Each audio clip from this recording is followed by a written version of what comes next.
안녕하세요. 오늘은 민트 하단손이의 성장세에 대해서 말씀을 드리고요. 여러분들이 어떤 민트 하단손이 그리고 무늬 하단손이를 구입하는 게 좋은지에 대해서 말씀드릴게요. 지금 보시는 게 제가 키우고 있는 민트 하단손인데 한 2m가 넘거든요. 그러니까 진짜 엄청나게 크게 자라죠. 잎도 되게 크고요. 초대품입니다. 초대품. 네. 이렇게 크게 자라고 있는데요. 아마 여러분들이 생각하시기에 이거 되게 오래 키웠을 것 같은데, 물론 오래 키웠죠. 오래 키웠는데 이게 실제로는 이렇게 빠르게 성장하는 단계는 또 그렇게 오래 걸리지 않습니다. 언제 오래 걸리냐면요, 요 밑에 바텀을 만드는데 되게 오래 걸립니다. 자, 제가 그래서 샘플 한번 준비를 해봤거든요. 자, 여기 보시면은 이렇게 3개의 민트 하단손이가 있는데요. 이 3개가 모두 같은 모주로부터 나왔던 친구입니다.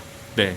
너무 놀랍죠. 제가 처음에 민트 하단손이를 작년에 구입을 하고 이제 잘 안 크더라고요. 그래서 잘라가지고 물꽂이를 했는데, 이 친구는 그래도 그때 당시에 뿌리를 가지고 있었던 아이, 그리고 얘는 성장세가 조금 있었던 아이, 그리고 얘는 성장세가 약했던 아이입니다. 이게 작년이었는데 이게 얼마나 시간이 지났을까요? 한 7개월이 지난 것 같아요. 자, 7개월 동안 이런 변화가 있었습니다. 여러분들이 좀 아셔야 될 게, 여기 보시면 엄청 작잖아요. 이 친구의 상태에서 거의 4개월 이상 있었던 것 같아요. 이 정도까지 가는데 4개월, 5개월? 이 정도까지 걸렸던 것 같고요.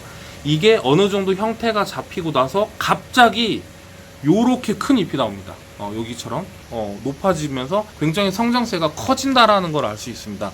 네, 요렇게 되고 나서부터 거의 이렇게 쭉쭉쭉쭉 자랍니다. 네, 2주도 안 걸린 것 같아요. 새로운 잎이 나오는 게 굉장히 빠른 속도로 자라는 것 같아요. 그래서 이제 여러분들이 이 민트 하단손이를 고를 때 성장세가 그만큼 중요하다, 그 말을 꼭 드리고 싶고요. 애초에 구입을 할 때부터 큰 잎을 사셔야만 해요. 왜냐면 이렇게 큰 잎을 사셔야 이제 그 밑에서 나오는 애들이 좀 괜찮은 애들이 이렇게 나오거든요. 요런 친구들이 나오고, 만약 작은 잎을 쓰잖아요. 그럼 요렇게 나와요. 작은 잎이 이렇게 큰 잎으로 자리 잡는데 되게 오래 걸려요. 예를 들어서 요런 것도 애초에는 이렇게 작은 잎이었잖아요. 작은 잎이 하엽이 지고 그 다음 단계로 계속해서 성장세를 이루어 나가는데 되게 오래 걸리니까 좀 크고 좋은 잎을 사셔야 되고요. 만약에 여러분들이 작은 잎을 사게 된다, 그럼 제가 예시를 하나 가져왔거든요.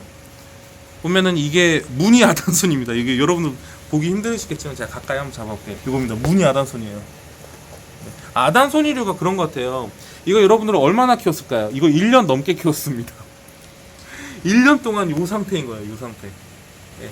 이때 잘났던 아이들이 또 다른 애들이 있는데 다 요만해요. 그게 이제 작은 아이를 자르고 그렇게 키우다 보니까 이런 상태가 나오거든요. 1년 동안 계속 이러니까 여러분들이 좋은 하단손이류는 좀 큰 잎을 해야 된다. 이거 정말 좋죠. 민트 하단손이에 대해서 이제 그만 얘기하려고 했는데 또 막상 하다 보니까 설명을 드릴 게 또 있네요. 자, 일단 첫 번째는 여러분들이 잎이 탔을 때, 조명에 의해서 잎이 탔을 때 어떤 모습인지 잘 모르시는 분들이 계실 텐데, 바로 요 모습입니다. 이걸 보여드리기 좋아서 지금 카메라를 다시 켰는데요. 이게 이제 원래 조명이 이렇게 있었는데 이게 무겁잖아요. 무거워서 이렇게 꺾였던 거예요. 그러다 보니까는 이 조명과 잎 사이가 되게 가깝잖아요. 지금 거리가 한 10cm 정도 되는데 이 상태로 이틀 3일 정도 있으니까 이렇게 바뀌었습니다. 잎이 타면 이런 모습이 돼요. 녹은 거랑은 좀 다르죠. 되게 딱딱하고 건조한 그런 느낌입니다. 네, 이렇게 되니까 여러분들이 그래도 좀 너무 조명을 가깝게 하면 이렇게 탄다, 요거를 좀 알고 계시면 좋을 것 같고요. 그리고 또 하나는 여기 보시면 제 거 같은 경우에 수태봉이 되게 촉촉해요. 이게 왜 촉촉하냐면 여기 보면 이제 물도 보이죠?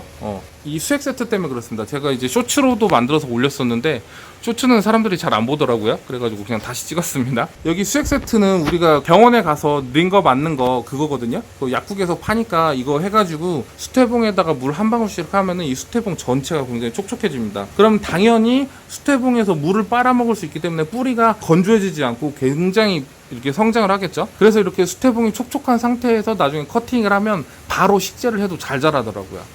자, 여기 한번 보도록 할게요. 이 수액 세트는 이 반대쪽에서 물을 이렇게 뽑아주는데요. 이게 플라스틱 같이 돼 있어가지고 약간 탄탄한 비닐에다가 물을 담고 그 다음에 찌르면 됩니다. 이거 지퍼백이 제일 괜찮더라고요.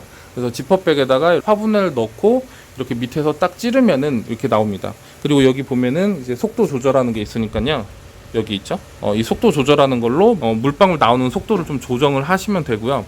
한 가지 꼭 설명을 드리고 싶은 게, 이렇게 수태봉이 굉장히 얇으면 물을 잘 먹어요. 그래서 이런 효과가 있는데, 이게 보시면은 수태봉이 굉장히 두꺼운 게 있잖아요. 이런 것들 이렇게 두꺼운 거 같은 경우에는 물을 안 먹더라고요. 아무리 이제 물을 이렇게 떨어뜨려줘도. 그래가지고 이런 경우는 제가 물방울을 떨어뜨리지 못하고 있는 거죠, 정확하게는. 네. 그래서 여러분들이 이제 저같이 키우시면 좋을 것 같다라고 해가지고 오늘 방송을 한번 준비를 해봤습니다. 자, 그럼 여러분 들어가세요.